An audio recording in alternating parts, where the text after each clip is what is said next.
Got to get shit started some way or Yeah, another, you legit, know? Oh, legit. God. Yeah. Well, thanks for having me, Of course, man. It's bro. my pleasure. Oh my God, it's when the last time I saw you must have been 10 years. I think so. Right? Well, when did you move out to LA? How long has it been? Or are you Well, in LA? Were you in? n- You were in LA. Am I wrong? no, I was in LA. I lived in LA 2019. Okay. And I left in 2020. So I was almost there for a year. Oh, okay. So when did you leave Muncie then? 2019? No, I left New York in 2017. Okay. And I went to Israel. I was there for about 3, almost 4 years. Wow. Yeah, and then I came back. So I did a little bit of You did, was it like military? no, no, no. I went there. I worked. I worked. I had a job. I had an apartment there. Oh wow, cool. Yeah, I had an actual life there. Crazy. Yeah, yeah. You started your own thing. Well, Exactly. really crazy. Because I remember you were talking about going to LA because I think you have a brother there. Am I wrong? Yeah, my brother has a business. It's called Max Tip and Rebuilders. He Okay. rebuilds computer boards for Chrysler vehicles specifically. So Cool. yeah, and he has a whole warehouse factory out there. It's crazy. Wow. Good for him. Wow. That's kind of insane. Wow. So you went out there after Israel, right? Hmm. Nice, nice. Yeah. How did you? And now you're in Miami. Is that correct? No, I'm currently in Fort Lauderdale. Okay. Yeah, I'm down here in Florida. I mean, yeah, it's kind of crazy how like we haven't. Yeah. I saw you quite a number of years ago, but we haven't Yeah. actually like connected in I know. a long time. Yeah. I mean, a lot of things have been going on for you. I do keep like up to date. Sure. Cute little. Oh Yeah. my god, this dude and the puppy videos and his kids. I Yeah. mean, the Right, thing bro. about being a dad is like there's levels of being a dad, but you're the Sure. type of okay. I think I can give you this label. I think you're like the dad with the cute kids. So you Yeah. definitely get like the all moment 100%. whenever possible. 100%. Yes. Yeah. I would definitely say that. I always say I'm surrounded by cuteness. Well, I say two things. I say I'm surrounded by cuteness all the time, and also I'm surrounded by responsibilities. So like it's actually a really good balance for like life experience, like life lessons all the time. Because like I have to keep my shit together. Like I have to. I'm a role model regardless. Like no matter what happens, I'm always a role model. So it does put me in, I guess you could say, in structure mode, but it also puts me in positive mode. I feel like, and that's a balance and not a struggle, but like a challenge of itself. Where like some people, including myself, like we could get like an over structure, meaning like continuously making sure that everything is perfect, right? And I mean, every parent naturally, I'm using parenthood as an example, but I feel like anybody who has the need for structure, if it's their I mean, like career, from your own experience. I mean, you're a parent yourself. Like your own experience raising these two kids. yeah, Yeah. essentially, yeah. Like and that's also part of the, I guess you could say, in an interesting way, the beauty of doing it alone. Well, I mean, my ex is actually pretty awesome as a co-parent, but It's yeah, a plus. It's a very it's big plus. huge. I mean, we just did the beach together, me, her, fiance, her Oh. friends. Yeah, we all, and the kids. We were. It was awesome. Like I'm like, this is like, it feels normal, but yet it's not. Like it was just a good, awesome moment. Like I've really let go so much in terms of like ego or bias, hurt, all that stuff. Like, because like again, I'm a role model.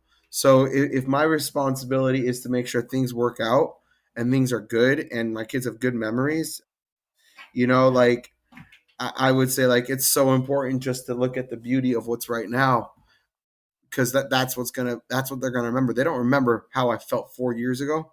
They don't remember how I'm gonna feel in 5 years. They remember right now, and like that definitely relates to the dogs too. Because I would say the cool thing about dogs is that they look at you in the moment, right?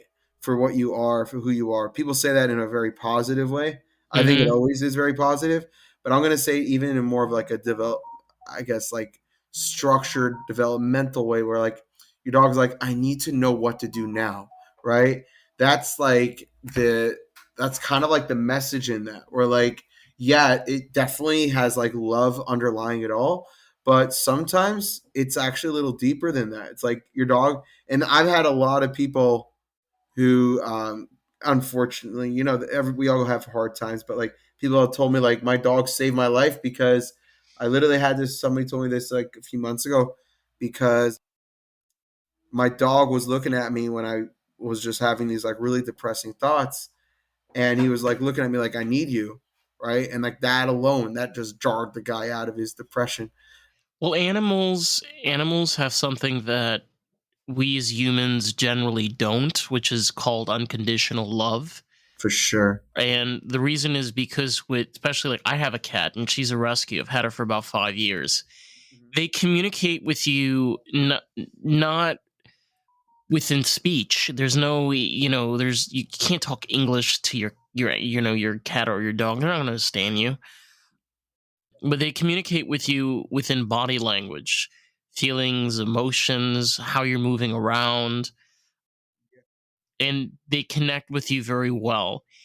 I would say, though, being a person that trains dogs, such as yourself, is Yes. not an easy task because, like you said, it's all about these animals being a part of the experience, being able to learn and develop and grow to be adult, mature dog. And Yeah. I would say, see, first off, just to point out what you said about how your cat looks at your body language. That's a really good point because there's silent language and then there's loud language. That's kind of how I put it. And a lot of us, unless if we're in a meditative state or we allow ourselves to kind of have like that Zen moment where we just zero in the moment that we're in, we're going to be focusing a lot on loud language, right? Because like we're like, what? I didn't hear what that person said. I wanted them to say something different, or why is nobody telling me this, or And then when it comes to our dogs, it greatly relates that way too. Because like, could you just come here already, or like, why are you not listening to me, or there's a lot, and I have people that complain like my dog doesn't love me, but when somebody's able to kind of go in the moment and understand that, I would say like really think that sometimes the most powerful love is the silent love, where it's not dependent upon words or actions necessarily. It's just a belief. It's a faith. It's just something that you believe in.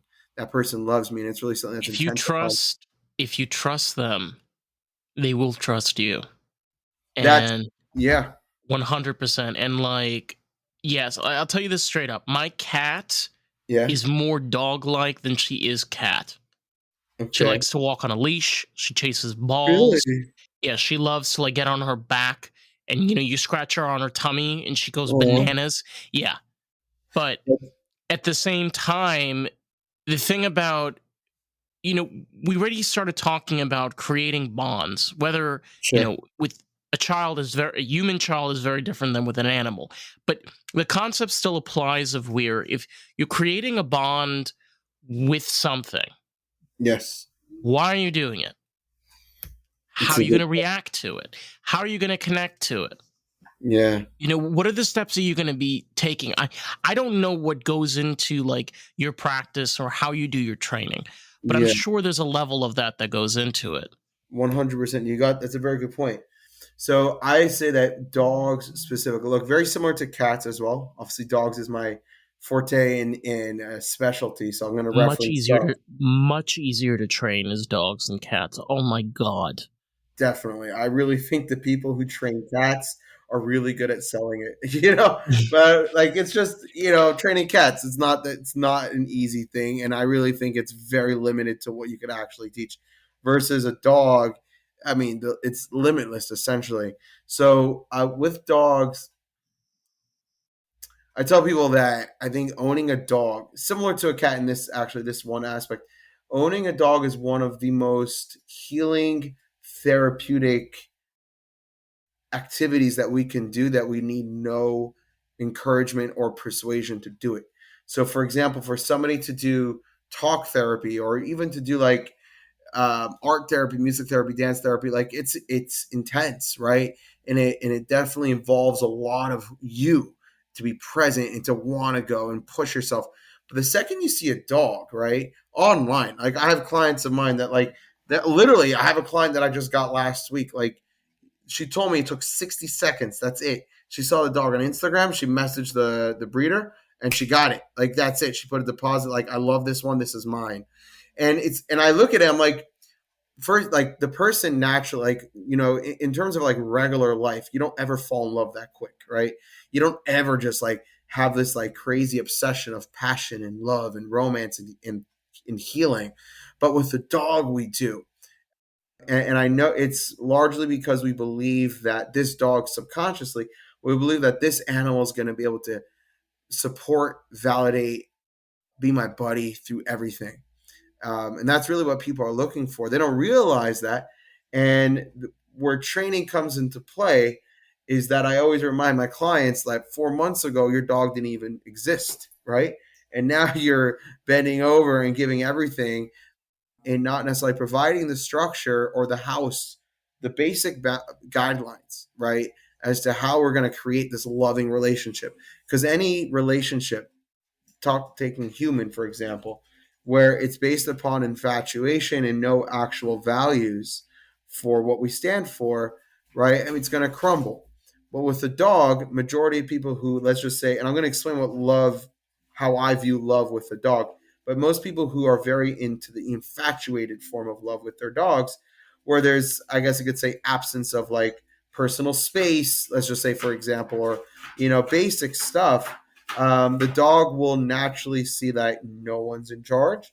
And that love will become a love that actually, unfortunately, weakens the owner. And it literally weakens because those puppies will go on to nipping, biting, jumping, barking, and going really crazy. They have no structure. Because you Yeah, keep they in don't. mind, you have to remember they come from wolves, Yes. so they come from packs. So the whole idea is that when you bring a dog into your house, Yeah. you are its alpha. So if you don't act like it's alpha, it's what it 100%. what is a beta supposed to do? It's just gonna it's the beta can't turn into an alpha. That's a good question. So when you say beta, you mean the beta of the dog, or beta? You mean you're referencing like the dog, right? Most dogs generally are going to be betas. That's Most dogs. There are maybe some breeds that will be more deltas. Possibly there are. Then maybe there are dogs that will be more loners than others, 100%. But generally speaking, this is why you're doing the training. This is why you give treats. This is why you communicate with your dog and you have these experiences. You're creating that relationship with them. So yeah, they understand the structure 100%. definitely, definitely. I mean, yeah, to reference that, like the pack structure and social hierarchy, it's something important to understand because it does relate very much so to people. We all evolve. We all have some sort of animal aspect, however which way you want to believe in it. We either evolve from them or we behave like them. There's something that we have that is very relative, very similar to the animal mind. And the thing that I love about animal life, and I would say specifically dogs, is that lying, right? Falsehood has no room in the wild. You cannot fake your way to leadership. It's just not possible. If you do, you will get challenged and you will probably get killed by the pack or by a rival pack. So, on the other hand, if you know how to be a leader and you know how to claim your space, not necessarily compete, that's a mistake a lot of people make where they pave the way to leadership through competition, which could be by fighting, getting reactive, getting angry, getting mad, aggressive, which is very much a typical behavior of a beta. The beta is the ones who challenge, are the ones who act that way. All about the artist. That is the whole purpose of this podcast, period. And you have a really valuable tool. You can share this with artists, people that are creative, someone that can enjoy this podcast and really enjoy the experience of Lost in the Groove. So, with that, let's jump back to today's episode, shall we? Which is their God-given skill. Like that's what they're here for. They're here to make sure everybody's in check, everybody's able to be strong enough to defend, that they're going to fight against any oncoming predators, etc. The alpha, on the other hand, is more just to reinforce, to teach, to guide, and that's why alpha is always in the back of the pack. They're never in the front because they're there to make sure everything goes well. If they're in the front, they will die. That's just reality. They have the ability, the possibility of dying. So when people tend to put themselves in a very, like I had a client today, she told me that her dog humps other dogs in the dog park. This dog goes nuts. And I said to her, how do you, a bunch of questions, but one of them was, what do you do in the dog park with your dog? And she says, I follow him around to make sure that it doesn't happen. I said, here's the problem. You're following your dog. Your dog should be following you, right? So when you're in the dog park, you should be telling your dog, come here, heel, come here, sit, good boy, go get, right? So on the other hand, you're following him. So yeah, she's thinking it's in order to reinforce his behavior, but unfortunately, she's doing it in a competitive way, which is naturally making the dog actually work harder, right? And wanting to hump more and wanting to destroy or terrorize whatever he's doing. So it's really unique how people, because we start off with this like love mindset, and not necessarily structure where like I'm going to provide for you, we tend to resort to a lot of emotional changes, reactions inside ourselves because we have no idea what the fuck to do. We don't know, Yeah. right? Like, so we're going to turn to an emotional bias because like it was all about emotions in the first place, right? It was about Right. extreme love. So now it's going to go into extreme anxiety, extreme aggression. So like my job as like a coach is to help people become more aware, not necessarily emotional. And I tell people, don't hold back those emotions. Like that's how you feel. But we're going to empower the mind to understand what you're more capable of. And there are people that are less alpha for sure. Like they're not confident. They don't know how to talk. And I see the dog that they got is 100% could become what I like to say, like a fake alpha. And there's a lot of dogs that who are that. They believe they own the block, then they meet the wrong dog at the wrong time. And they get in a dog fight, and it's bad. So and the only reason why the dog is acting that way is because the owners allowed him or her to kind of get there in a very inorganic, ingenuine type of way, where it's usually about just like literally no boundaries. So now this Right. dog is living a human life, which is unfortunately, full of bullshit most of the time. And now this dog is like, I see, dog runs up to another dog, bow down to me, and that's what happens. So I have to like build up people's confidence and not just with the dog, but like in general. And over time, I've just curated, I say like a lot of animal people know how to talk to animals, but they don't know how to talk to people. And you've seen that, like just in general, like Yeah, because you know what, yeah, I'm one of those people, and this is something that's very hard for people to understand, sure, and I don't really talk about it very often. When sure. you grow up in a closed community Yes. and you're isolated for most of your life, and I have one of my best friends. She does a podcast with us. We do American Groove together. She grew up in Iowa in a Christian home, Wow. and to explain to somebody that's from the real world that type of Hmm. environment and then being able to leave that environment out being part of the real world, it Yes. is night and day difference. The thing for me is Mhm.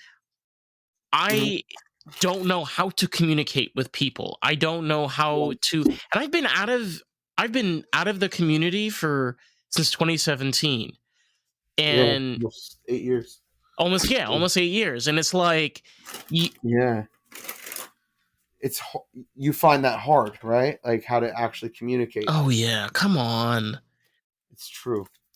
Um, it's very true. Let me ask you, what do you do? What's your daily career, like job, occupation? What do you do? Oh, I work in a call center.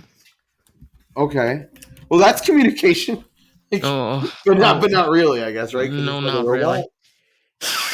It's more like people getting pissed off at you Oh shit. for no Yeah. reason. Like what industry are you doing a call center for? I refill PAP supplies for patients.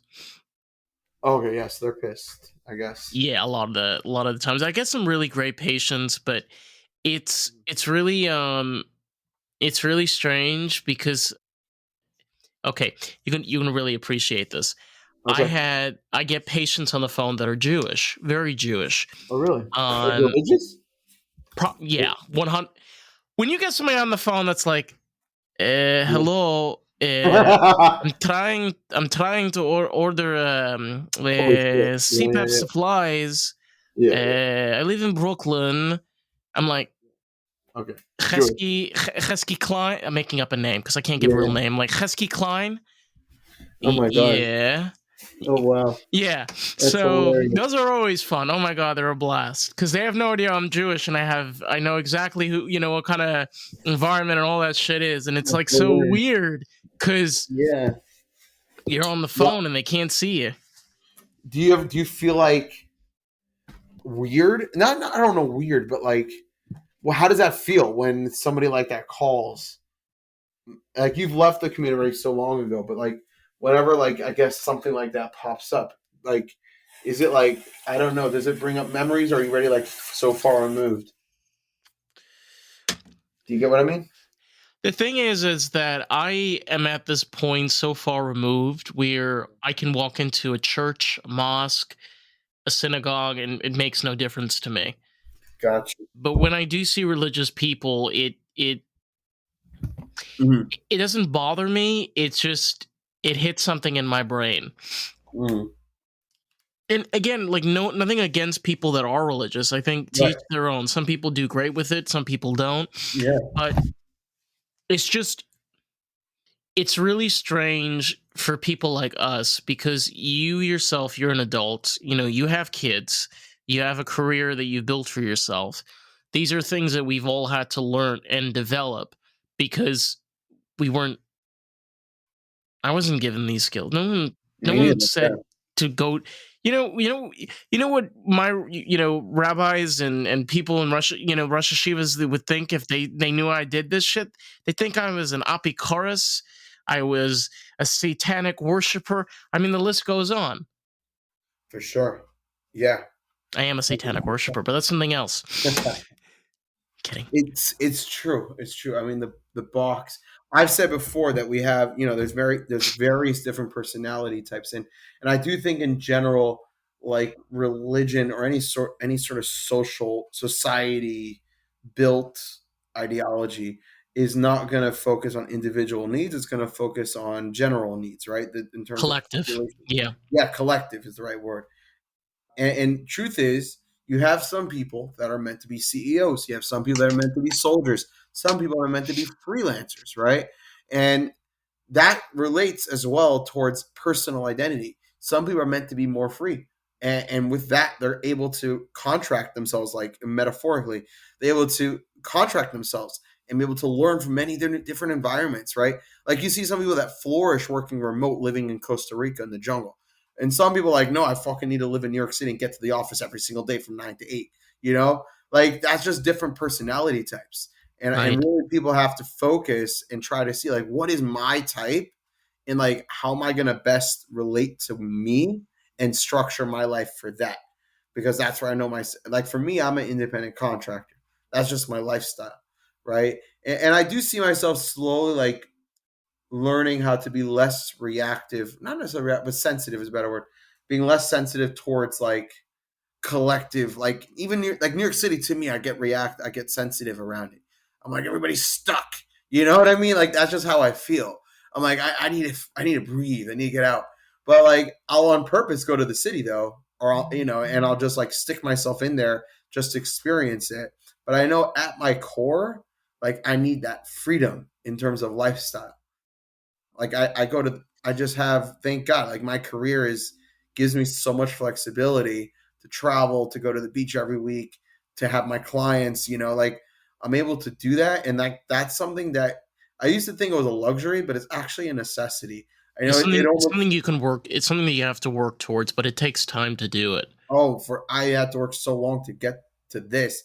And I which was a good moment of realization because I could go through God Almighty, I've had so many. I could give you a quick summary in a second, but like, just main thing was like I didn't realize until recently that wow, I don't have to keep hustling.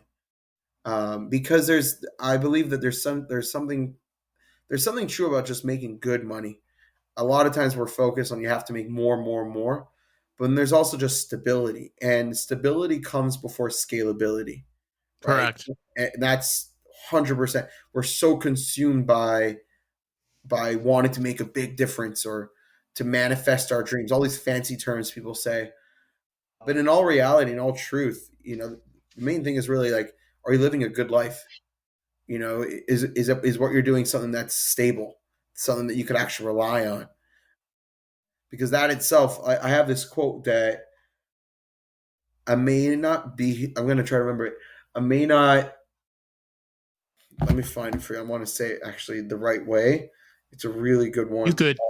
Yeah, I'm going to find it. Wait. No, damn, Uh, you bring up a really great point. yeah. So tell me, what do you think?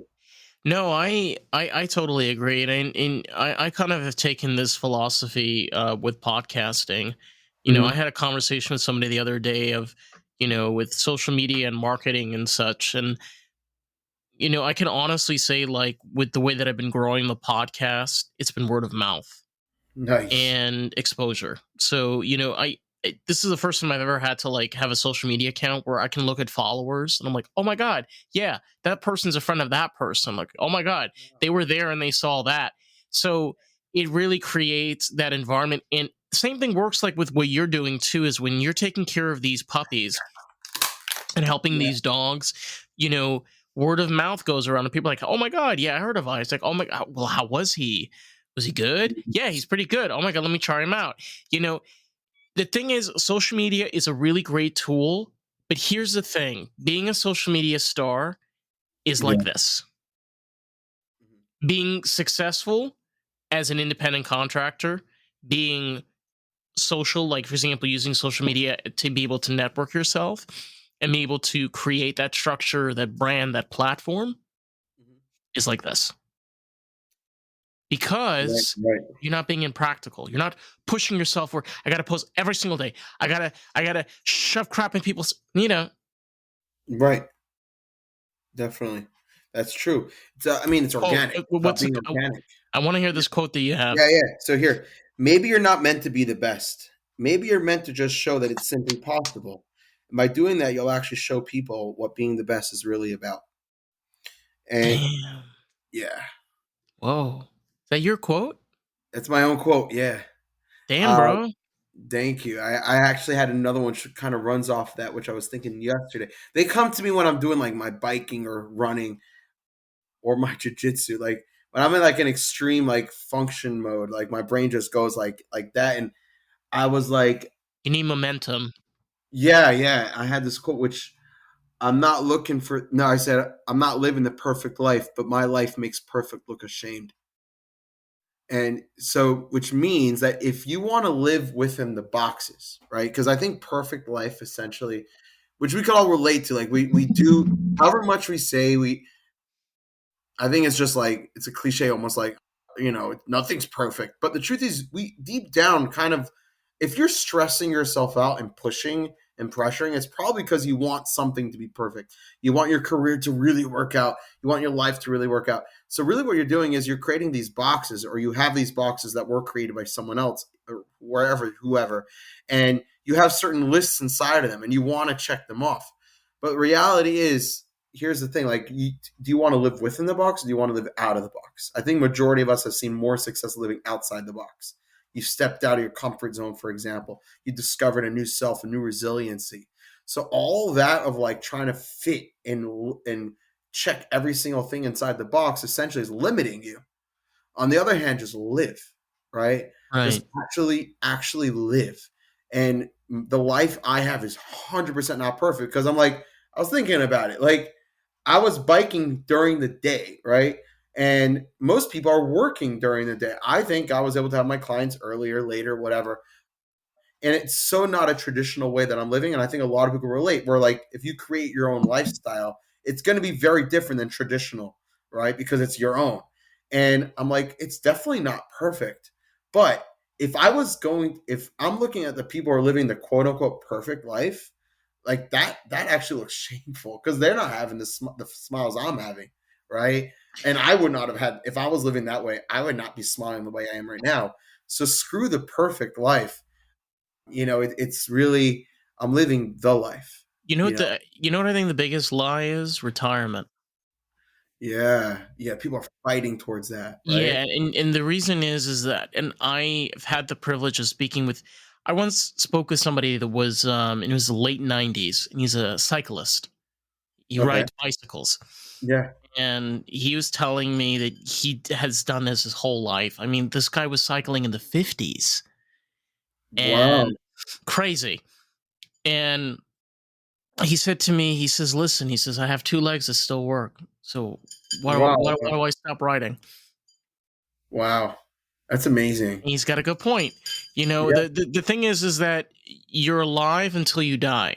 So, I'm not telling people don't retire, but Mhm. don't treat it like, oh, I can't wait till this horrible job is. Why are you in the horrible job then? Right. Exactly. But That's I need that retirement paycheck. But what happens then when you get Medicare and then your expenses go up because you don't use your body and then you have to get more medications and prescriptions? it's so true. Just Yeah. you're And, feeding into the system. Just and feeding into it. essentially you're convincing yourself what you're having right now is not good as well, right? Bingo. You can't live this life at all because it's Until just you're too hard. 65. Yeah, bro. That's just the unfortunate reality of how people have seen this. I mean, I have this other quote which kind of relates to this of when you grow in time, you become wise. When you stay in time, you become old. And do you get Can you that? say that one more time? When you grow with time, you become wise, but when you stay in time, you become old. Yeah. And Yeah. which means that like that whatever you're going through, if you're going to actually learn from it and grow with it, right? And take it to the next level, like max your max. That's what those people who are doing that, they're doing better right now when they're 70 than when they were 30. Like there are people like that. Like their endurance levels are insane. And it doesn't have to be necessarily fitness. It could just be spirit of life, right? And when we look at them, we're like, they're so youthful. It's because they grew with time, right? They took on their experiences. They kept it up. They kept going. They weren't thinking about reaching 65. They were thinking about what they were able to do at the end of today, and that day ended up reaching till tomorrow, and that tomorrow ended up reaching till the next day. But the people who stay in time, meaning they let time kind of like bear a burden on them, where it's like, fuck, another year, another day, and the concept of time and age just wears them down. 100%, you're going to be old. You're going to act old. You're going to have that just weigh you down. I mean, the reality also is that we hear what we want to hear. And Right. when people complain, when people keep talking about like my life, my life, my life, the thing is they're not going to be happy until they hear people actually saying, "You're right. You're going to die. You're right. It's going to be bad." And that's just what's going to happen. It's almost like I would say those people who are complaining and saying at the same time, I want people to support me, make me feel better. I'll be honest. I say to them, I say to myself in my head, I'm like, it's not going to help until they start telling themselves that I believe in something better. Right. Because like until then, you're going to be. And there's so many people that get upset when you tell them, hey, cheer up. Like they don't want to hear that. It's a lot for somebody. I would say, like when we're surrounded by people who are negative, and I see this all the time, and I'm an empath, so I naturally would feel for them. But then I'm like, it's not going to help what I'm going to say until they start believing differently. So, which I have my own, I guess you could say my own method with that, where it's like I don't necessarily validate saying, yeah, you're going to die, but at the same time, it's more like helping them understand why they feel that way. Like, why Right. do you think that? Right? Then, like, and there's always reasons. There's always reasons that people feel that way. People have a lot of trauma, fears, whatever. And if people could actually have a minute to explain why they feel that way and realize, like, oh my God, it's just founded on fears and it's not actually rational. Now they're open. They'll be Yeah. open to hearing, like, okay, it may actually be better. And that's, yeah, go ahead. Sorry. So this is so off topic, but this just kind of reminds me of this. The people especially with vintage cars, Sure. that go so bananas with everything being stock. Mm, Okay. Stock cars. And I am one of those people, I'm like, why? Terrible brakes, terrible power steering, horrible handle. I mean, you're putting somebody in a car that will yeah. kill you if you Yeah. turn the wheel the wrong way. True. You know, it's there's so many amazing companies today that make amazing power steering systems, brake systems, new engine components, computer systems that are incredible. You could put in these cars to make them a lot safer. It's still not a great safe car, but it's a lot safer than it was 40, 50 years ago. I give this example, it's the same thing with life. You can hold on to the past as much as you want, but Mm, just remember how bad it was back then and what you're fighting for and where we are now. Thing is, I'm gay. If I was alive right now in 1954 and forget I about it. openly went to a Piggly Wiggly and said, "Hey y'all, I'm a faggot," Right. they would arrest me. They would throw me in prison. Right. Right. You know, it's For sure. like you said, it's about if you stay in time, that's how you stay old. Hmm. And you Yeah. keep getting older with that. Right. Right. It's true. It's a very true point. It makes, yeah, it's unfortunate people staying in time. I mean, also staying in time also could mean like not willing to move past something, right? Not willing to actually understand that, like the power of letting go, which I talked about before with somebody else. Like letting go doesn't mean that you just let go. It means you know what to hold on to better. And growing with time versus staying in time, it's like for me going through a divorce, going through a lot of disappointing parts of my life, let's just say, It's not easy. it's not easy. But at the same time, because I understood the power of letting go, I told myself, like, I mean, I don't know how to say it, but like, if I have something toxic in my hand, like a fire, like a flame, am I going to keep holding on to it? Fuck no. Like, if even if it's like a valuable whatever backpack or shoe or whatever it is, it's worth a lot of money. I'm going to let go because it's a freaking fire, right? So, and I'm going to learn, like, okay, next time I safeguard better or I buy something, whatever, I'll buy a new thing. And I think that's the same thing with life as well. Like, it may be a lot of things you want to keep holding on to, but if there's fire on it, you gotta freaking let go, and you Yeah, gotta find out what else to hold on to, which is a learning curve for so many areas, right? Like I'm sure so many years. you've Yeah. probably had this, yeah. I actually had a very recent experience with this with my car. I had a 2017 Toyota RAV4. I got it during the pandemic. I drove it Okay, down from New York to Florida. nice. I had a lot of memories in that car, but living down here and just the environment that I've in and like mental health, I stumbled upon a 2011 Ford Mustang convertible, and Sweet. Wow. yeah, I did a lot of research. Like I checked about the engine parts and components. I was like, oh wow, this is actually really affordable if I need to change things. Like I Mm, found out like a fuel pump, like to change out a fuel pump in this car was like 200 and something dollars, and then with service and everything would be like 300 and something. I'm like, okay, that's not bad.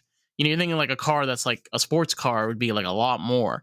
So it's and the thing was is I've had previous experience of buying cars before and had a lot of bad experiences. Going into this one, I was very practical. I'm like, look, you know, I got to mhm, let go on the past of like shitty experiences. I got to understand if I'm going to make this decision as an adult, I got to make sure what I'm going to do on my part. You know, do the research, make sure you know where you're getting it from, you know, doing all the things again for yourself as an individual. Look, there's no problem of being part of a community, being part of a group, being part of a family such as yourself, mhm. but you Yeah. still need to have individuality, because if you don't have individuality, there is no you. Period. Right. Right. Right. Exactly. That's true. And being able to, I guess you could say, believe in your individual sense Hey, it's Dave, and I quickly just wanted to jump in and say if you've been enjoying the podcast and enjoying this episode, if you can leave us a review on Apple Podcasts, that'll be so greatly appreciated. Because here's the thing, someone might read that review and make the choice if they want to listen to the podcast. You get to help grow this podcast with us. How fucking cool is that? Let's jump back to today's episode. Where like, the codependency exists all the time with so many people. Right. And codependency is natural. I know we have like such a negative connotation about it, and it is, but like reality is that so many of us are codependent on people, on animals, on our gadgets, whatever it is. And being able to understand that I don't need that or don't need it, right? Maybe I want it, which is a huge difference. Like that also allows a person to pave a way into, I guess you could say, more of an awareness of what the next step may be. Like a lot of people just don't know what their next step would be in life, because they thought that that was the only step. Sometimes you Like, don't need to know the next right, step. One right. thing one thing I've learned, especially like through cannabis and my experience with alternative health, is go with the flow. Trust me, it'll save you a lot of time with worry and anxiety and just freaking the fuck out for no reason.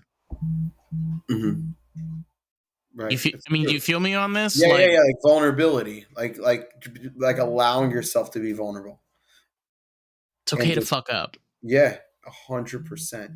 Which goes with the notion of like people feeling like they need to be perfect. My God, I relate to that. Like, I know, sometimes I've, I do. you know what I mean? Like just needing to just be perfect and to make sure things are just perfect. I mean, and There's this is what I also was an saying. Like, I'm a single dad and I'm a dog trainer, right? So like I kind of in a way, but everybody else has their own reasons why they need to be perfect. But for me personally, it's like I feel and I fall into this trap of perfection because I want to be good for my kids, right? I want to be good for my business, for my clients, for the future. So like, what about uh, yourself though? yeah, and that's the thing. That's the balance where like I've had to carve out so much time, good positive time and outlets, and like and it goes deeper than that now. Like now I'm looking more into not just time but into, I guess you could say, quality driven projects where, I guess now that I've mastered the way, let's just say like my schedule and my flexibility of seeing like, okay, I have a stable flow of income, like always, thank God, like it's predictable and I know what I'm getting. So now I could like now I could like mentally focus on some other things that I know that would benefit me. And it doesn't have to be big. Like I used to be the guy that like had to do like big projects. I am that. I'm intense. Sometimes I'm intense. Like I love doing my half marathons and doing my jiu-jitsu weekly. But at the same time, like what I'm really looking for is, I would say, in a intentional way, like something that doesn't have to be intense in practice, but intense in impact. Like, and that's just like meditation, for example, right? Like being around the right group of friends, things like that, where it's like Right. so chill in what it is, but like the after effects are like, wow, fuck, like I feel so good. You know what I mean? Like, and that's something where like yeah, like I think that's like the biggest and the best balance I could get is where it's not just like hustling so much for my kids and my work, because like what I mean to say is like, I guess I could say I fooled myself by saying I'm balancing by like making time for myself and my kids. But the thing is, the time I made for myself was still intense. Like I would do a lot. Like I would, if and it was good stuff, and I still sometimes like long road trips, doing my marathons and tons of hiking. But then I started like telling myself, I'm like, dude, you're hustling nonstop. You're basically not stopping. Versus like the real balance would be like definitely, yeah, once in a while and entertain a half marathon and all that. But really carving out time for literal meditation, for doing nothing. Like, and I do that now. Like, I have pockets of time in the day where I literally just do nothing. And it's the best. My brain is able to function so much cleaner. and better. I did Uh, that today. you did that today? Yeah, That's sweet. I watched the entire season 5 of The Nanny. Oh, the nanny. Oh, that's a Yeah. cool show. Oh my god, it was Nice. amazing. It was so fun. And just Was that smoking a like joint after and work? just Nice. well, I don't work on Saturdays and Sundays. I Oh, I use forgot today's Sunday. Oh, yeah, yeah, yeah. so That's true. I use the Sabbath observant excuse on Saturdays because they have overtime. I'm That's sat funny. Yeah. Is it a like a Jewish company? Well, there's a lot of Jews that work there. I mean, like my regional manager is Jewish, but So you have he's not what is that? religious or anything. Oh, got you. So Yeah. so you have the ability to use that as an excuse Oh technically. yeah. Come on. Wow. Listen. Look, I'm a hippie at heart, you know? Mm, Like I scream love child every single time I walk into that office and they still haven't gotten the message. Like seriously. They know I don't belong there. right. But Well, it's just so funny when I do come into that environment, and I am who I am. You know what's so strange that I've kind of learned over the years is my style, me as a person of like who I represent is me. Like right. this is the most me version I can give you. You're you're Because so unique for yourself, yeah, for who you you are. just don't give a shit anymore. It's like I want to wear a fucking pair of jeans. I don't Right. care. Right. It's like only person that's stopping you, man, is yourself. 100%. Yeah. Very true. We stand in the way of our own greatness. Oh boy, Definitely. all the Definitely. time. Yep. That's which is like I've said this before that we're surrounded by two people all the time. It's our former selves and our future self, right? And Okay. when the former self keeps saying like, "Come on, dude, you're a fuck up. Look at the past. Look at everything you've done, right, man? Like the bad things. Like you can't get there." And then the future self is like, "Dude, like this is like bigger than who you are. Come on, just take a chill. Don't even try, right?" And the thing is, until we realize that it's literally ourselves who is talking to us in our present state, we're going to start blaming and putting fingers in other people, right? We're going to be saying like, "Oh, he said I couldn't do it," or he's better than me, and like, "Oh my god, I feel so competitive and so little and so not pretty or so not whatever good looking and successful when I'm around that guy." There's all these, and the truth is like we're just placing those voices on people, on faces around ourselves, and not necessarily understanding that literally it originates inside me. And until I mastered that, well, now I want to say mastered, but like I really worked on it. Like now I literally don't give a shit because when I may hear or may possibly sense like disapproval, I don't even call it that anymore because nobody has power over me. But if I sense that, I'm like, oh, that's just originating from me. Like I'm like, you're not saying anything new. Like, if somebody tells me you can't do that, I'm like, I already told myself that, So like, you're not saying anything new. Like, you can't tell me something I haven't heard already because I've told myself I can't do it. Right? I Right. recognize the doubt within myself and the fact that I worked through it and heard it. Like, what are you going to tell me? I'm like, unless if you tell me something new, right, which I actually have never heard of, I'm not giving you power. But again, I think a lot of times I think is it's hard to admit that we doubt ourselves when we're trying so hard. We don't want doubt. And if there is doubt, we tend to say it's others who are doubting. And I actually told somebody recently, like, I love doubting myself. Like, I actually do. Like, I love starting something with like this happens actually. I would say 75% of the time when I'm training a dog. Like until I walk into the house, I'm literally doubting myself. Like I don't know because I got hard cases. I'm like I don't know. I don't know how I'm going to do it. I And feel you, then man. I feel that every single time I do podcasting. I'm like, as why am well, I doing this? Like, I shouldn't be doing this. Like, I'm not really, qualified for this shit. Yeah, yeah, man. I feel you 100%. Oh yeah. yeah, And then the sensation of like proving yourself wrong is so cool, it's right? amazing. Right? It's like wait, I can actually do it. But and I think one of the most important parts though is recognizing that you're allowed to doubt yourself. Like you're allowed to actually say, I don't think I can do this, or I'm not sure. Because if you don't recognize that you're the one saying it, and you just think you're full of like, I guess, like triumph and glorious, beautiful, like look what I did, right, type of thing. That, and then when life hits you where it's tough and you're not used to it being like a normal thing that you personally go through, you're going to blame other people, right? Right. You're going to expect other people to make your life better. And it's not going to be that way at all. Versus like just yin yang. Like, yeah, I got a down, and I got a high, right? Like I doubt and then I triumph. And I challenge and I win. Like that's that's the beauty. The thing is a lot of what we're talking about is things that we've had to learn Yeah. and experience is so important. Yeah, literally experience them.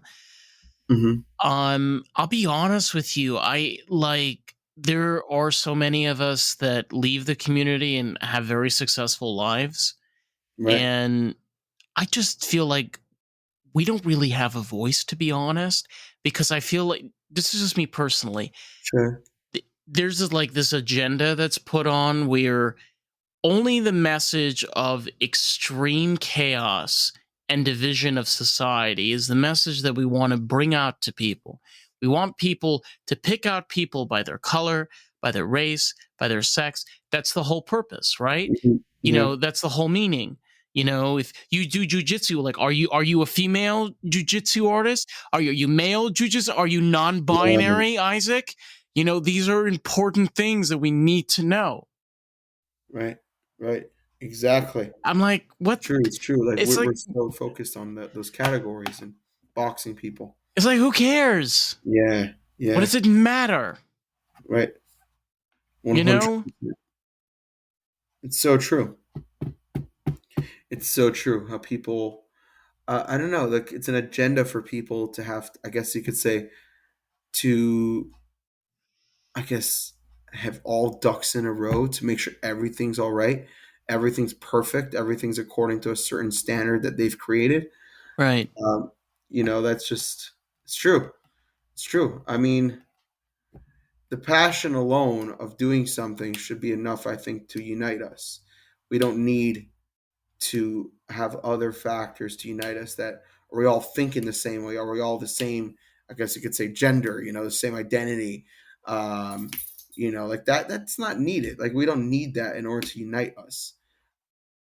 I think unity could be so much easier to be achieved if we focus on the similarities You know, between there ourselves. was there was one we did a whole podcast episode actually about this. His name was Harvey Milk. He Okay. was one of the very first people elected openly gay councilman that was elected in San Francisco, and he was assassinated. Wow. And it was his philosophy was where if you strip everything down, you know, Yeah. you want a safe community, you want to have a school, you want to have businesses, right? You want to have care in case of an accident or an injury. Hmm. And he brought up very valid points. In the end of the day, we pretty much all want very similar things. We want education, we want a safe environment, Hmm. we want a community where we can thrive and prosper. People are like, I don't give a shit about your community. I'm like, girl, you got a 7-Eleven, okay? You give a shit about your community if you got a 7-Eleven, all right? It's built there for a reason. But Hmm. in that type of environment and understanding that is the reality, you kind Right. of, I don't know, you kind of are like, well, either going to accept it or you're going to be a bitch and be a Karen about it. You got a choice, I think. Yeah. I don't Yeah. know. No, no, no. I agree with you. I Eh. agree with you. Just how, yeah, I would say the way people would view that, but it's sad. I guess, yeah, it's sad. I don't know. People put again. I think we said before, like we referenced like a collective ideology versus independent, individual based. Do you want to elaborate? because some people probably won't understand what a collective Yeah. thought process is. Yeah, I would say good question. So good point. Collective thought process would be that we, like, for example, in the Jewish world, like we say we are the Jewish nation. We're not saying we are an individual, right? We are a people, we are a person. It's very much we are a nation, which is good. Like I say religion or collective thought, if you, which I'm going to describe more, it's very similar to like a bundle. You're buying, like, you're paying for like one maybe Hulu, and it brings in ESPN and Disney and everything else with it, right? So in a way, like religion kind of just like provides everything. And in order to do that, you have to ascribe. It's almost like a give and take. You have to ascribe to like everything that it offers, because look how much it gives you. That's kind of like the idea. So we have like almost this responsibility to uphold some sort of like picture image of what it is, because of the bounty of blessings that it offers.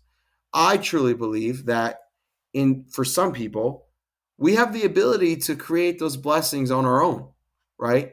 Like we have the ability to learn how to actually create the change in our lives without having to believe in a system that's going to do it for us. Right. And for us to believe in ourselves, in our own needs, which will definitely lead towards an actual growth, developmental stage, and manifestation of our actual selves. That takes a lot when you're born and raised with this thought that, I guess you could say, we all have to be the same. We all are here for each other. We have to uphold the image for me, you, and millions of other people.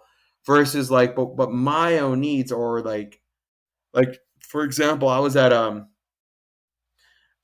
a like a Torah. I mean, it was just like a discussion class, and very open minded, lots of different opinions and everything. And like the rabbi is actually a friend of mine. He said, like, do you think, he asked like a classic question. He's a religious guy, but he's very non biased towards any opinion. So he was like, what do you think about like celebrities, like movie stars? Are they living their purpose? And there was a religious girl there who, like, I would say so stereotypical of them. She's like, of course not. And like, of course they're not. Like that's just not like, that's not like purposeful, and it's not an actual, Well, it's a I guess you career. could say, Well, I mean, it's a career for starters. it is. And I turned back and I said, what makes you think that? What makes you think that's not their purpose? Maybe their purpose in this world is to be able to entertain masses of people, millions of people, and this is what they're actually best at. So if that's what they're best at, then why are they not doing their actual purpose? Just because you have decided that there is some sort of threat towards the Jewish nation, towards a national identity, when somebody decides to be out of the box, right? Decides to do something different, dress different, look Barbara different, act different, which does, Streisand. Yeah. yeah, 100%. Oh And that, my god. which goes against the collective way of living, which is very held by like, I was going to say barbed wires. I think that sounds too much because it references, That's I okay. guess, the Holocaust and all You that. can But like, go as dark as you like on yeah, this yeah, podcast. Trust me, they're not going to censor us just yet. okay. So yeah, so it's like being held by barbed wires, you know, because and that's just where the mindset is limiting us.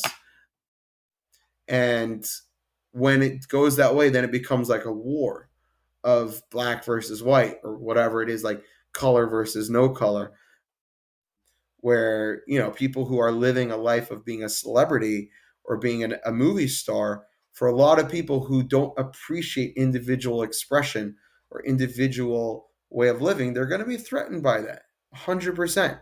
you know It's one of the few, to be a successful celebrity is very difficult. A lot of these Sure. people don't look at what it took for them to get to where they are.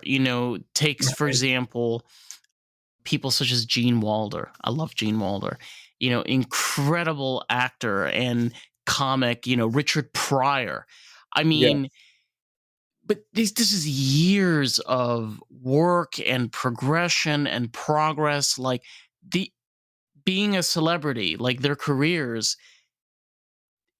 that Hmm. is their life's purpose. I mean, why else are they doing that?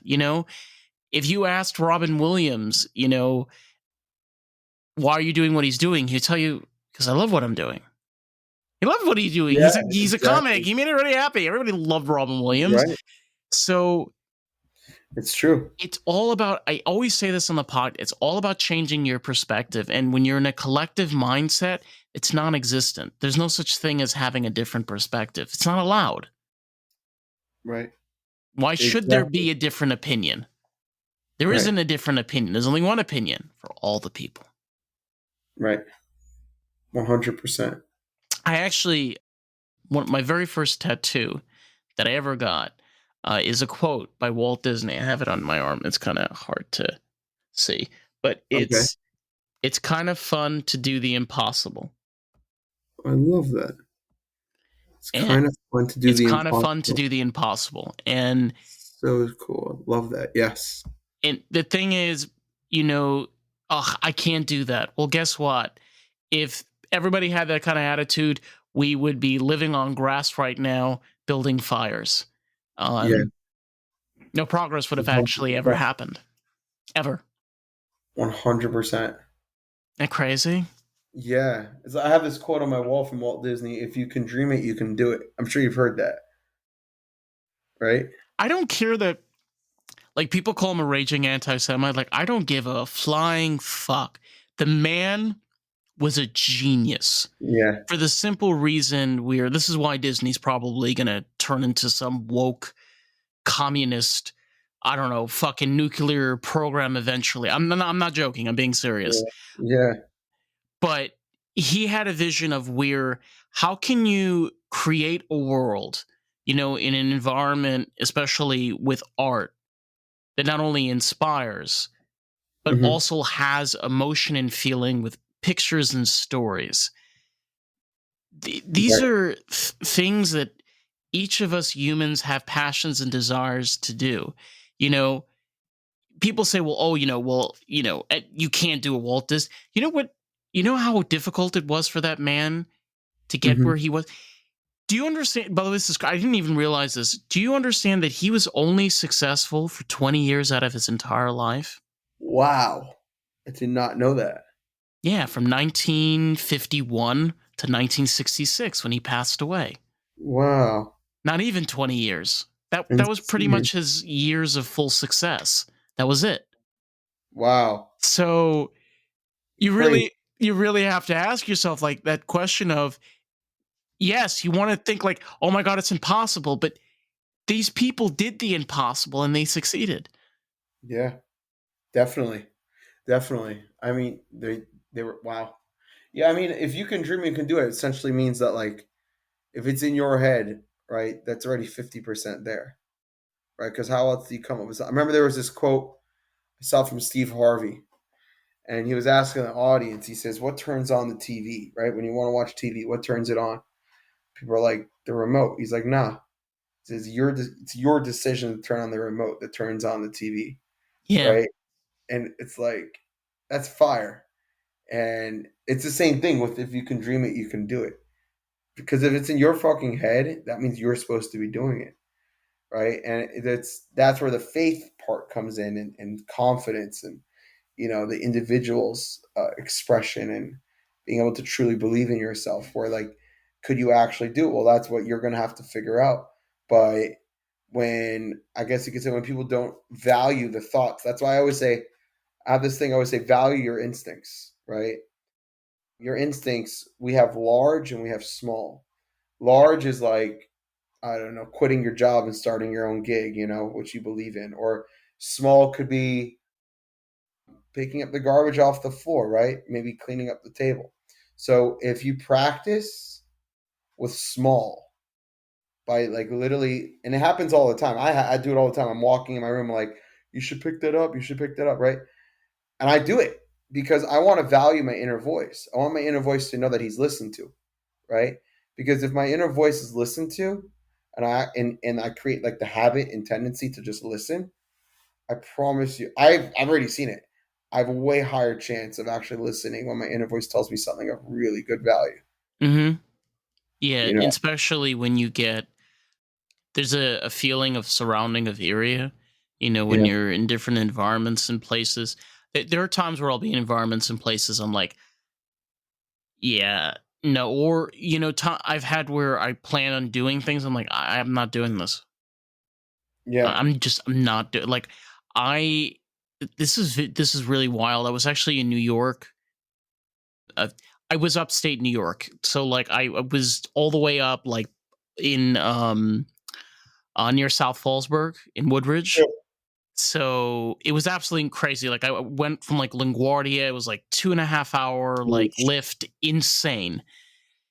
And when I was there, I went for a friend that I knew for a few years, and it was her graduation. Long story short, we're no longer friends anymore.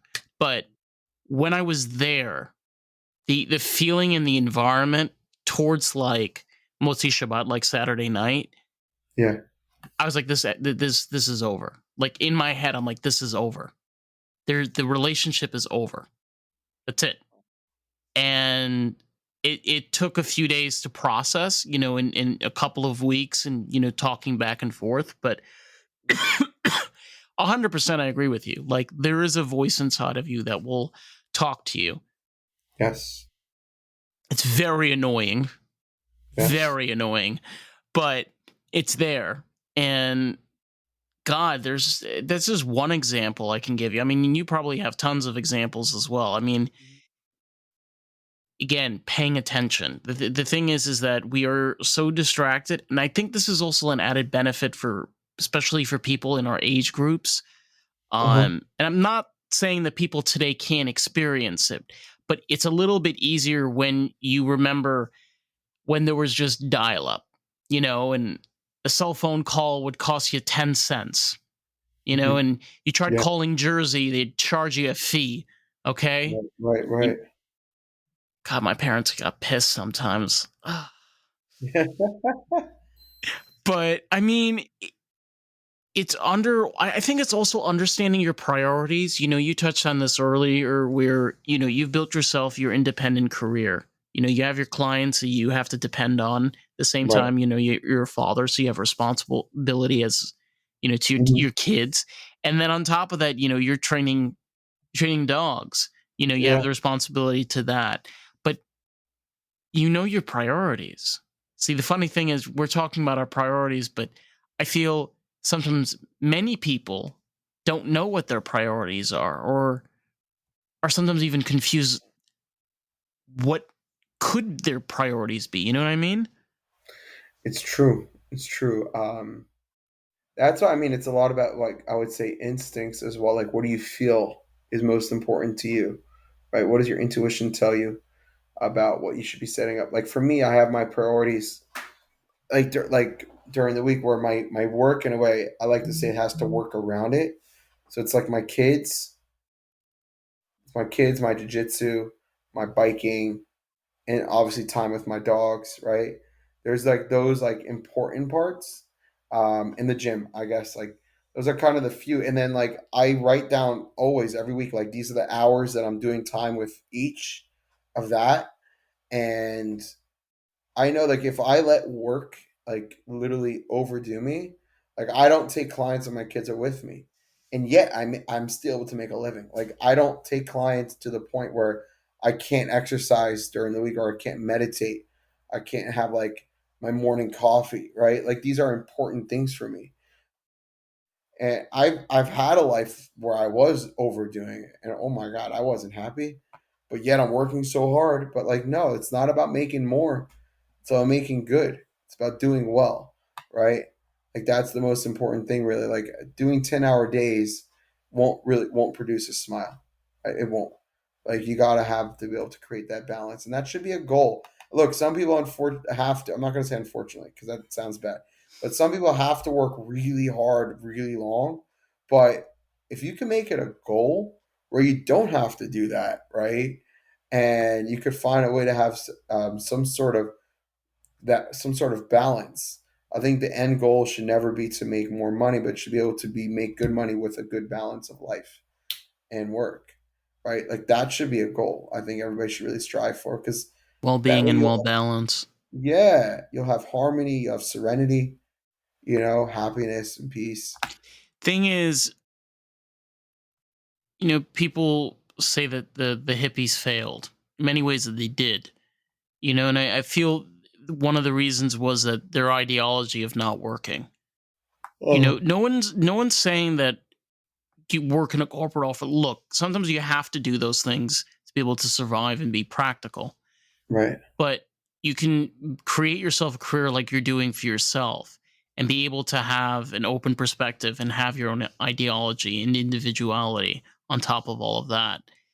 And I think today's generation, Hmm. with all of that knowledge taken in mind, it's all about making the work for yourself and getting there, but Wow. not, like you said, if you make yourself crazy, you're just going Hmm. to burn yourself out. I've seen this with, dude, you know how many podcasters I've followed? Hmm. They don't post anymore. Wow. Really? They're done. You know why? They're Why? posting 4, 5, 3 episodes a week. Sometimes I do 2 a week. Wow. Again, like same thing with you. Like there are things where you're not going to have a client at 8 o'clock in the morning. No. You've Right. got your schedule. You got to get your coffee and stuff. Right. God, I'm so thankful that I've actually like come to awareness to this. To be honest. For sure. Yeah. I like what you said about like the hippies that don't work, because essentially at the end of the day we do have to work, Yes. but because this is our source of validation, of fulfillment. But also it's really important to know what you're working for and what work are you doing. Is that actually validating you or is it not? When we tend to overdo it, it's usually because we are not confident, right? We may not have found the right thing. It's like taking somebody who's like trying to be a bodybuilder, but they're not meant to be it. They don't have the genes, they don't have the strength, whatever it is. Right. Like you're gonna be killing yourself. But like if you're gonna be really smart and you could be a chemist, a doctor, or whatever it is, that might be hard in the beginning, but bro, like when you get over the humps and you realize your qualities are here for this, right? And you Yeah. actually believe in yourself, then boom, it's gonna be easy, somewhat, relatively, for you. You So hope. You hope that you that's hope, the goal. Yeah. yeah. But like I think the only bad thing I guess you could say is when people get turned off by work with one bad experience and they tend to say that it's never good for them. Like maybe that's what people said about hippies, like this just don't work. But in a way they were right though, because like if you're going to continuously push yourself and not actually be content and happy and take time off for yourself and create a work-life balance literally every fucking day, right? Then yeah, you're not really actually living for a good life. You're living No. for a stress life.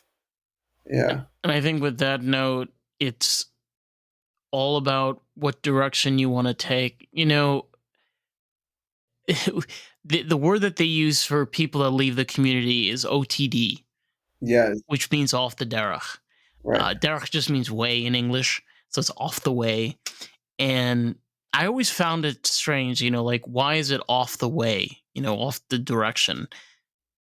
And I think it's for the very reason you just mentioned. Yes. It's You know, true. Yeah, very true. Good point. What was the limit? Just asking for the podcast. bro, there's no limit with this podcast. This podcast can go on Forever. for, I mean, the technically the longest episodes go like an hour and 30. Okay. But yeah, let me ask you a question. Sure. If you're like you post on social media, like I see your posts all the time on Facebook. If anybody like wanted to find your stuff, your content, where can they find you? It's a good. Yeah, good question. Good point. So my dog training content is under at the holistic dog coach. So the holistic HOLISTIC dog coach. That's Facebook, Instagram, and then like my own positive shit, good vibes, which includes my dogs, my kids, fitness, jiu-jitsu, travel. all that fun stuff. So that's on Instagram. It's at Isaac the Creative One, or just Facebook Isaac Mass, MASS. And yeah, I mean, I see myself as a trailblazer, and at times I do take a chill pill and I don't post, but when I do, it's always with the intention to be able to show people that it's whatever it is that they want to do, it's possible. And I think the biggest thing I would try to preach is having a good day as possible. You know, we're not talking about glorious and huge and being in the Maldives. That's not what I'm focusing for. Like, what I'm focusing is like, find beauty in your backyard, you know, find beauty within yourself. I like to say, finding beauty starts off by looking in the mirror. Yeah. Right? And that's the first step towards finding beauty in your life. Yeah. And the more people I could get to smile and to believe in that, like, bro, that makes my day. Yeah. It's all about how you use the tools. The thing is that being genuine on social media can be quite punishing because you don't see quick results, and it may take more time. But the benefits are this: is we're like you said, you know, you're looking at the mirror and you're seeing a beautiful reflection. You're not seeing a filter or something that's been painted to look pretty, you know, like a painted pig. Right. Something real, something genuine. And I really love that. And I mean, first off, I mean, just with the posts and stuff, you're an absolutely amazing dog trainer. I mean, anybody that's in your area, let me ask you, where are you located? It's a good question. So I live in Teaneck, North Jersey. Okay, so you're okay. Yeah, like right out of New York City. Essentially. So for any of our people out in the Northeast in that area, you can definitely check that out and definitely hit up Isaac, you know, to see if your dog needs a little bit of training. And with that, before I forget this, with the podcast. So if you guys be sure to like and subscribe, and if you want to find us, we are on Facebook, TikTok, Instagram, and YouTube at Lost in the Groove Pod. Awesome. One hashtag. Yeah, that's cool. So with that, stay groovy, my friends. I'm gonna catch you in the next episode. Bye, everybody. This was fun. Oh my god, this is great. This is so